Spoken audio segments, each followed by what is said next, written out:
Aqui estamos juntos novamente para a sequência do estudo do livro Nossa Vida no Além, escrito pela doutora e pesquisadora Marlene Nobre. Como é morrer? E depois da morte, o que acontece? O espírito atravessa os planos materiais para fixar-se em algum lugar? Onde? Quais são os fatores que influem na sua adaptação à vida nova? Nesse livro você encontra as respostas para essas perguntas. E se você está chegando aqui agora, vá à playlist e veja todos os capítulos desde o primeiro. Repercussões dos transplantes. Por onde quer que andemos no caso dos transplantes, as perguntas são invariavelmente as mesmas. Há repercussão na retirada dos órgãos no perispírito? E se a equipe médica estiver apressando a minha morte? Devo doar? Não devo? Hoje no Brasil somos todos doadores de órgãos em potencial. Para não sê-lo, é preciso colocar na carteira de identidade ou na de motorista não doador. Evidentemente, não há como decidir por ninguém. Essa é uma decisão de livre-arbítrio de foro íntimo. Se há dúvidas, a lógica é a abstenção. E no caso, deve deixar-se consignado em um desses documentos oficiais a disposição de não doar. Com o tempo, se houver mudança de opinião, é possível reconsiderar. Quanto a apressar a morte, isso não acontece, porque hoje em dia a medicina possui dados muito precisos acerca da morte encefálica, além do que a exigência de que esse tipo de morte seja constatado por uma equipe cujos médicos não façam parte daquela que realizará o transplante. Nessa questão, como em todas as que concernem a vida humana, a mente é fundamental. É preciso que saibamos até que ponto estamos vinculados à existência corpórea. Certa vez falou-nos Chico Xavier sobre essa questão e sua resposta está consignada em nosso livro Lições de Sabedoria. Segue o texto. Sempre que a pessoa cultiva desinteresse absoluto por tudo aquilo que ela cede para alguém, sem perguntar ao beneficiado o que fez da dádiva recebida, sem desejar qualquer remuneração, nem mesmo aquela que a pessoa humana habitualmente espera com o nome de compreensão, sem aguardar gratidão alguma, isto é, se a pessoa chegou a um ponto de evolução em que a noção da posse não mais a preocupa, essa criatura está em condições de doar, porque não vai afetar o perispírito em coisa alguma. Evidentemente, o nosso objetivo não é discutir neste livro, de forma detalhada, a questão dos transplantes. Nem poderia ser diferente. Desejamos tão somente revelar o que existe sobre o assunto nas 500 mensagens pesquisadas, de modo a ampliar o volume de informações, fornecer a reflexão e o debate e, consequentemente, facilitar a decisão de cada um. Do universo pesquisado, selecionamos o depoimento de 3 jovens que passaram por essa experiência. Foram doadores de peças que serviram de elementos de reposição para corpos doentes de pessoas encarnadas que se beneficiaram por algum tempo com esse gesto de amor. Esses jovens voltaram, através das mãos abençoadas de Chico Xavier, para contar como foi a experiência do ponto de vista espiritual. Roberto Igor Porto Silva. Isso está no livro Vozes da Outra Margem. Consta a mensagem psicográfica do jovem Roberto, cujo coração foi transplantado para o peito de Ari Vakari Zagar, naquela que se constituiu historicamente a primeira cirurgia de transplante cardíaco realizada em Porto Alegre, Rio Grande do Sul. Sua irmã, Magali, autorizou o transplante e sua mãe, Izar, ficara muito preocupada, com medo de que o gesto de sua filha houvesse prejudicado o espírito de seu filho. Vamos transcrever um trecho dessa mensagem. Mãe, deixei o meu corpo como quem se afasta de uma roupa que se fizera imprestável. E logo de saída, conquanto me sentisse privado da visão, senti uma dor muito grande no tórax.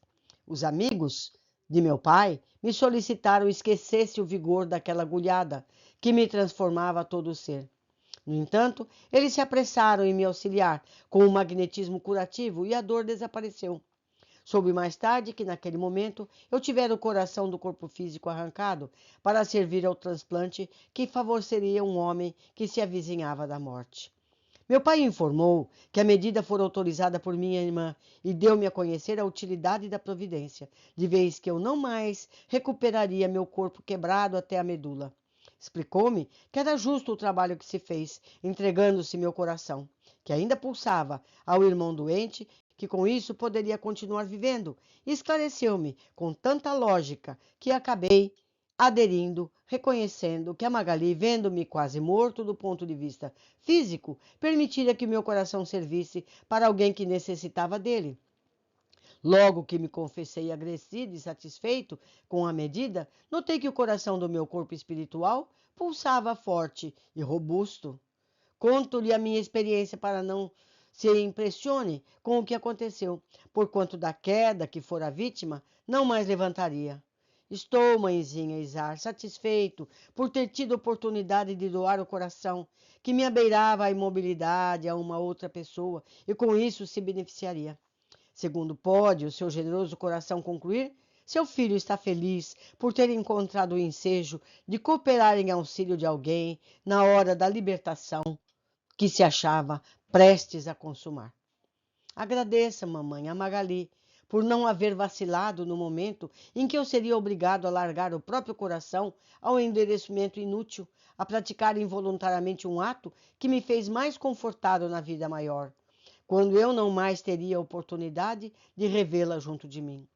Estou reconhecido e pode crer que, se viesse a repetir-se a provação a que fui objeto, eu próprio teria pedido com acenos para que retirassem do meu corpo todas as peças que se mostrassem suscetíveis de prestar auxílio a alguém. Essa carta foi recebida por Chico Xavier no dia 5 de abril de 1985, em Uberaba, no Grupo Espírita da Prece. Doação de córneas. É o caso Vladimir César Ranieri. Um outro jovem, Vladimir, testemunhou também a favor da doação. Conta-nos Rubens Germinazzi, coautor do livro Amor e Saudade. Vladimir deixou a terra num gesto de infelicidade. Disparou um tiro de revólver contra o peito. Reconheceu que seu gesto infeliz está envolvido em hipnose por parte de criaturas espirituais e entende a sua responsabilidade, considerada pelo livre-arbítrio. Por esse gesto nefasto, reconhece-se na mesma posição de tantos outros irmãos em situação análoga, como que encarcerado, sem algemas, sem prisão real, porque ninguém consegue fugir de si mesmo. Desencarnado em 12 de maio de 1981, aos 25 anos, enviou carta aos seus pais, Dalva e Francisco, da qual descartamos um trecho. Isso está no livro Amor e Saudade. Sei que entrei num pesadelo em que via meu próprio sangue a rolar do peito, como se aquele filete rubro não tivesse recursos de terminar. Despertei num hospital, onde me encontro até agora, em tratamento, e sou trazido pela vovó Verônica, que se compadeceu de mim que me ajoelho em espírito diante da mãezinha Dalva, para rogar-lhe o perdão que não mereço. Graças a Deus, melhorei da hemorragia incessante que me enlouquecia. Depois de algumas semanas de aflição, um médico apareceu com uma boa nova. Ele me disse que as preces de uma pessoa que se beneficiara das córneas que doei do banco de olhos se haviam transformado em mim num pequeno tampão, que, colocado sobre o meu peito no lugar do projétil, atingira, fez cessar o fluxo do sangue imediatamente. Eu, que não fizera o bem aos outros, que me omiti sempre na hora de servir, compreendi que o bem, mesmo feito involuntariamente por uma pessoa morta, é capaz de revigorar-nos as forças da existência. Com essas lições, vou seguindo à frente e, com a proteção de Deus e as bênçãos dos pais queridos, espero vencer-me, vencendo as dificuldades que me cercam, para ser filho e irmão, amigo e companheiro que devo ser. Vocês veem, a prece é que ajudou a ele. A prece de quem recebeu as córneas ajudou a recuperação perispiritual dele. Todo gesto de bondade é aproveitado. Agora vamos ao caso de Christian Freitas Campos, no livro Continuidade. Há, entre outros testemunhos, o da senhora Regina Helena Freitas Quer Amaral, residente em Santos, São Paulo.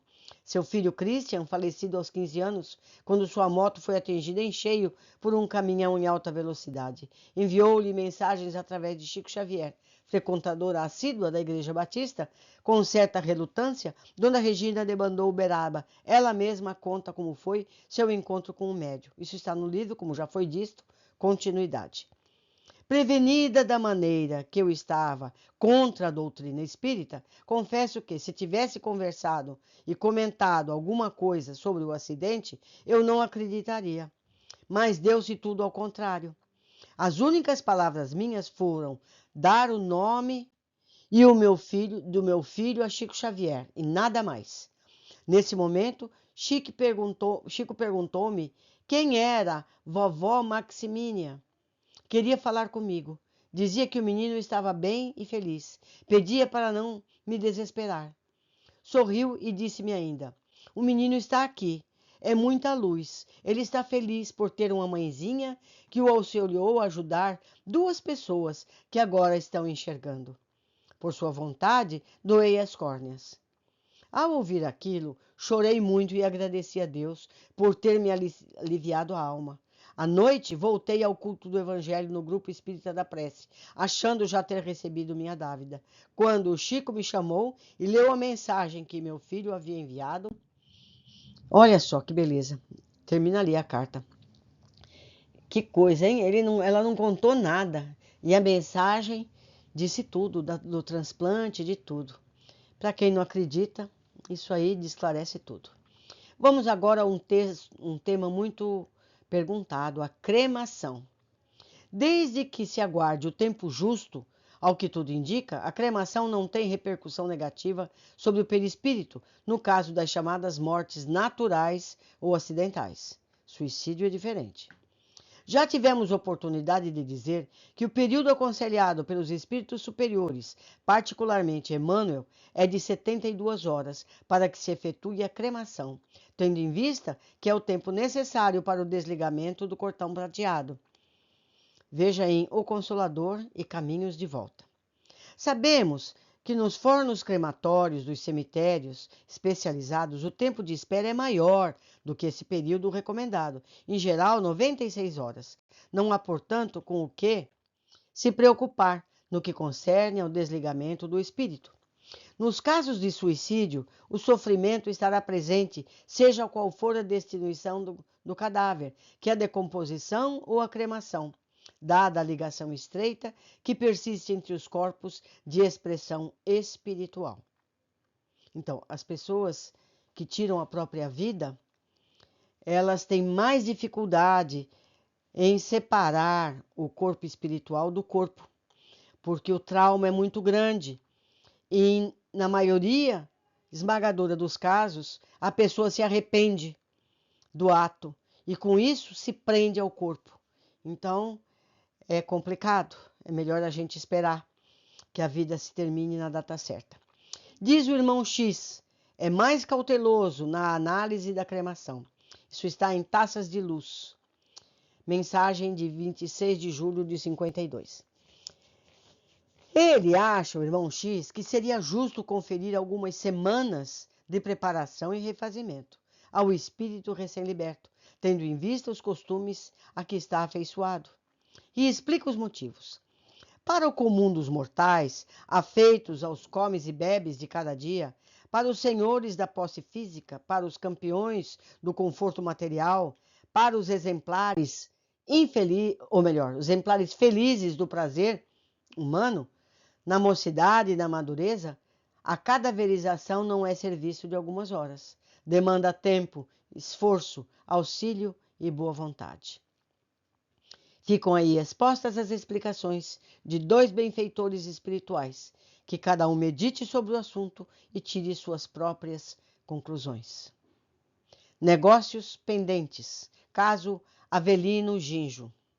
Desencarnou em 12 de março de 1978, aos 60 anos, em consequência de um infarto do miocárdio.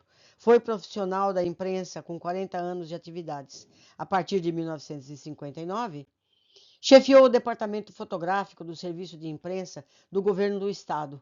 Exerceu o cargo de conselheiro do Museu da Imagem e do Som do Estado de São Paulo. Recebeu inúmeros prêmios da sua especialidade, a fotografia, um dos quais pelas fotos que fez durante a chegada dos integrantes da Força Expedicionária Brasileira que combateram na Segunda Guerra. Nos últimos 30 anos antes da sua desencarnação, todas as personalidades estrangeiras que visitaram São Paulo foram por ele fotografadas. A Câmara Brasileira do Livro instituiu o Prêmio Avelino Ginjo, atribuído à melhor fotografia, publicada na 5ª Bienal Internacional do Livro. Escrevendo a Folha Espírita, em abril de 1980, sobre o amigo Ginjo, Freitas Nobre ressaltou: sua figura de jornalista e de cidadão, de amigo e de companheiro, cresce no tempo, na lembrança e na saudade. Agora, que através da psicografia de Chico Xavier ele volta ao diálogo com sua família, alegro-me porque sei da sua simplicidade, sua fraternidade e seu carinho de amigo lhe permitem colher as flores que espalhou na vida, em frutos sazonados de tanto bem que plantou no caminho da sua existência terrena. Na bela mensagem que enviou à esposa Lídia, em 28 de setembro de 1979, Avelino referiu-se a negócios pendentes que deixou. Isso está na Folha Espírita de abril de 1980 e no livro Continuidade. Diz ele: sei que retornei à vida verdadeira, quase que de improviso, e quero manifestar-lhe a minha gratidão pelo devotamento e serenidade com que você me auxiliou a normalizar os problemas que fui constrangido a deixar sem a devida solução. Dona Lídia esclareceu que o marido referia-se a um imóvel que ele adquirira 6 meses antes de seu falecimento, ainda com o inquilino que não havia sido regularizado. Pensando talvez na necessidade de preparação para o além, Avelino deixou essa ponderação que enfeixa muitos ensinamentos. O homem na Terra acredita que o momento terminal da viagem física, certamente nunca chegará. E por isso devem ser muito raros os que chegam aqui sem esse espanto angustiado de que me vi possuído quando reconheci que o meu campo de vivência se alterara de maneira sensível. Alimentação. O espírito não tem necessidade de alimentação pastosa, semelhante à da terra, para sustentar o seu envoltório.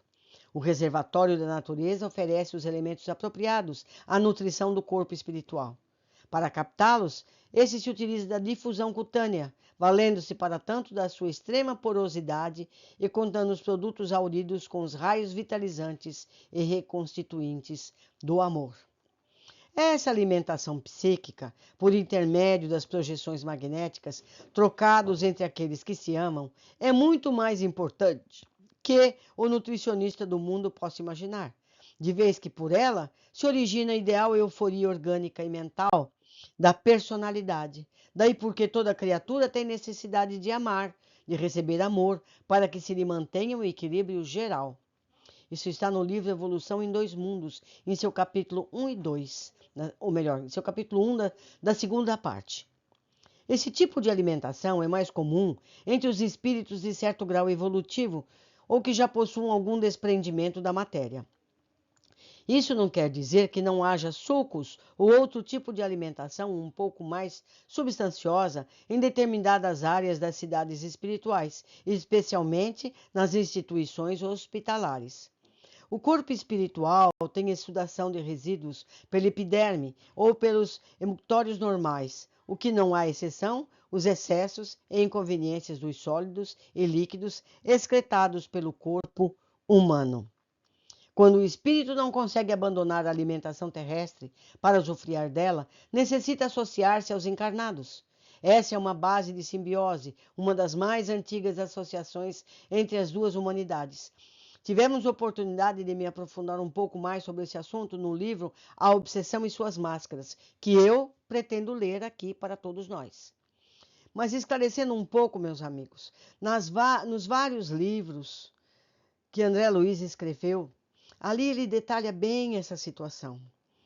Para as pessoas que têm a necessidade psicológica da ingestão de alimentos, a espiritualidade promove um simulacro, algo que parece ser os alimentos que estamos acostumados. Isso pela bondade deles.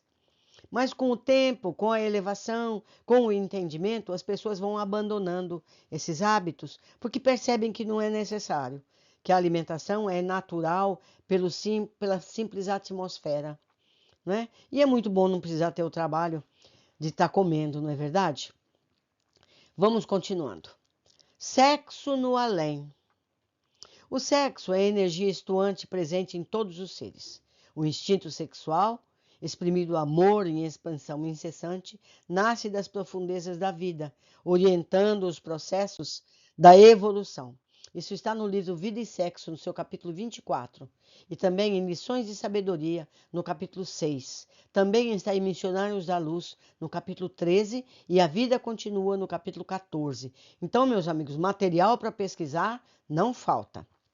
Seguindo, cada criatura traz em si mesma, devidamente estratificada, a herança e um incontrolável número de experiências sexuais vividas nos reinos inferiores da natureza.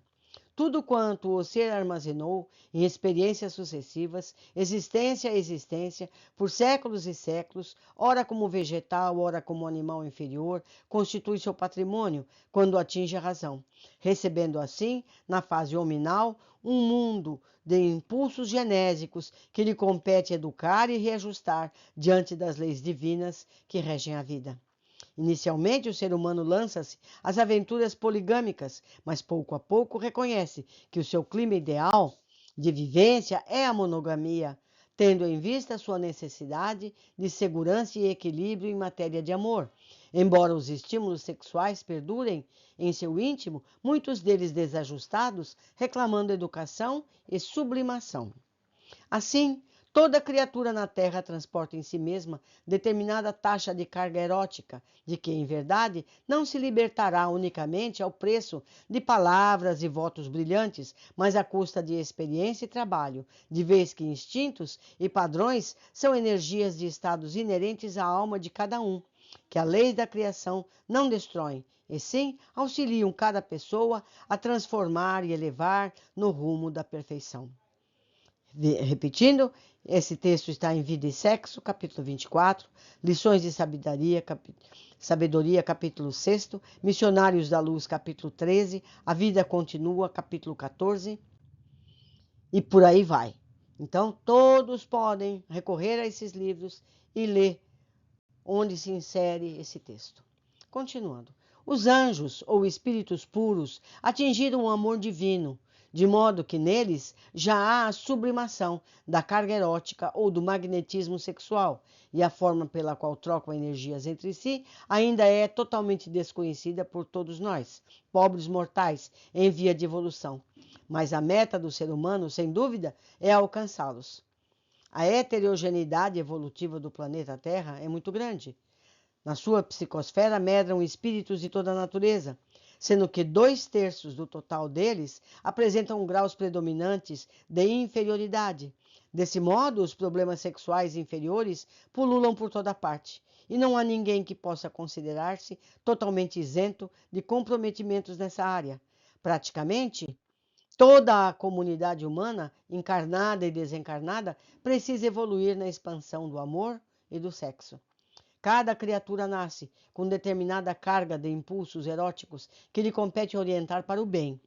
O sexo é fonte viva de energias, tanto permite a elaboração de formas físicas, quanto oferece a usina de estímulos espirituais mais intensos para a execução das tarefas necessárias à evolução. Cada homem e cada mulher em vias de evolução, na Terra ou no mundo espiritual, que não esteja bloqueado em suas possibilidades criativas, traz maior ou menor percentagem de anseios sexuais representados pela sede de apoio afetivo. Cada qual terá assim a sua própria experiência, com erros e acertos múltiplos, até alcançar a sublimação definitiva da sua carga erótica, transmutando-a em puro amor. Embora não exista procriação ou geração de filhos no mundo espiritual, há casamentos, como detalharemos em tópico à parte, e há relacionamento sexual entre cônjuges, mesmo nos planos superiores. Vejamos o que ensina André Luiz em Evolução em Dois Mundos. segunda parte, capítulo 10. Enganam-se lamentavelmente quantos possam admitir a incontinência sexual como regra de conduta nos planos superiores da espiritualidade. Nos planos enobrecidos, realiza-se também casamentos das almas conjugadas no amor puro, verdadeira união esponsalícia, de caráter santificante, gerando obras admiráveis de progresso e beleza na edificação coletiva. E quando semelhante enlace deva ser adiado por circunstâncias inamovíveis, os espíritos de comportamento superior aceitam, na Terra, a luta pela sublimação das forças genésicas, aplicando-as no trabalho digno, com abstenção do comércio poligâmico, tanto mais intensamente quanto mais a tiro se lhes revele o esforço do acrisolamento próprio. Por isso, vemos muitas criaturas encarnadas que, embora separadas de suas almas gêmeas, desenvolvem serviços de amor aos semelhantes, a fim de aplicarem de forma útil suas energias sexuais, até que um dia possa reencontrá-la nas outras dimensões da vida infinita, e integrar-se em seu halo energético na complementação ideal. Na Terra, também, para os casais que buscam a elevação espiritual, a união sexual tem conotação diferente daquela que impulsiona a grande maioria.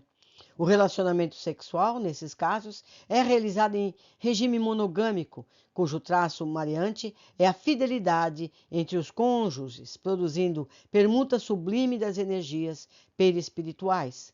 O casal sente-se alimentado mental e afetivamente, tendo como resultado dessa união não somente filhos carnais, mas também obras e realizações generosas da alma, como ressalta o benfeitor Alexandre no livro Missionários da Luz. A procriação é um dos serviços que podem ser realizados por aquele que ama, sem ser o objeto exclusivo das uniões. O espírito que odeia ou que se coloca em posição negativa diante da lei de Deus não pode criar vida superior em parte alguma.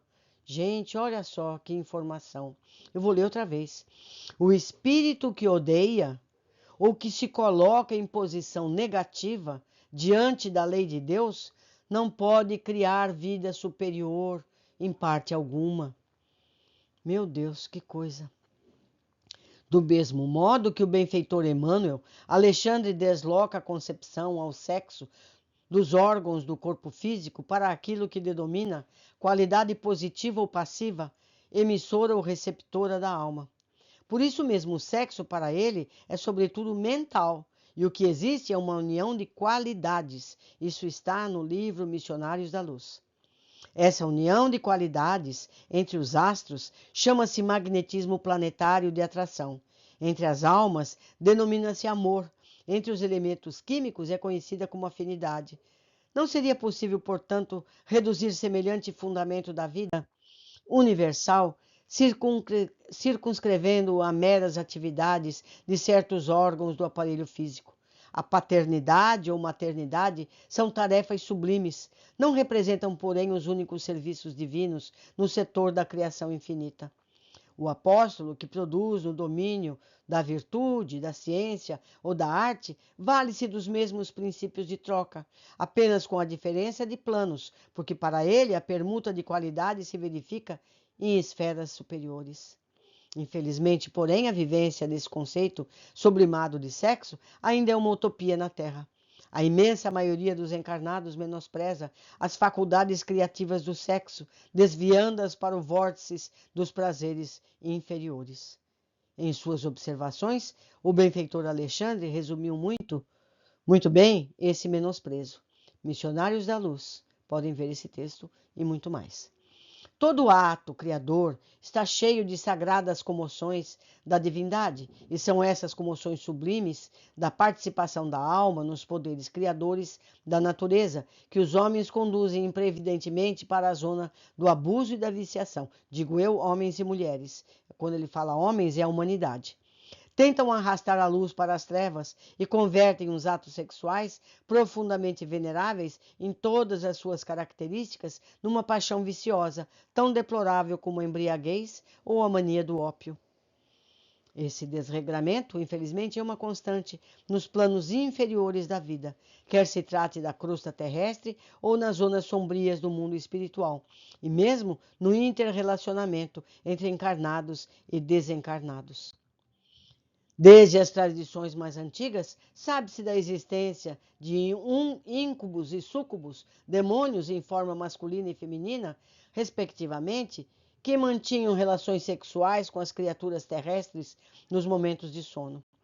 Veja a coletânea de André Luiz, traz o caso do íncube e a vida continua, nos capítulos 19 e 29, e de súcubos em Missionários da Luz, capítulos 8. Oferece também outras informações sobre o assunto. Então, quem tiver interesse, o material está aí. Dante Alighieri, na Divina Comédia, reporta-se entre as suas visões dos vários planos da vida espiritual as regiões de licenciosidade, onde as relações sexuais entre espíritos assemelham-se à poligamia e embrutece de muitas paisagens terrestres. No devido tempo, todos os seres humanos, desregrados sexualmente, serão defrontados com a retificação natural, gerada pela lei universal do amor, uma vez que por esse dispositivo, o próprio desregramento gera sofrimento e perturbação. Somente a evolução espiritual vai melhorar a qualidade de vida sexual do planeta.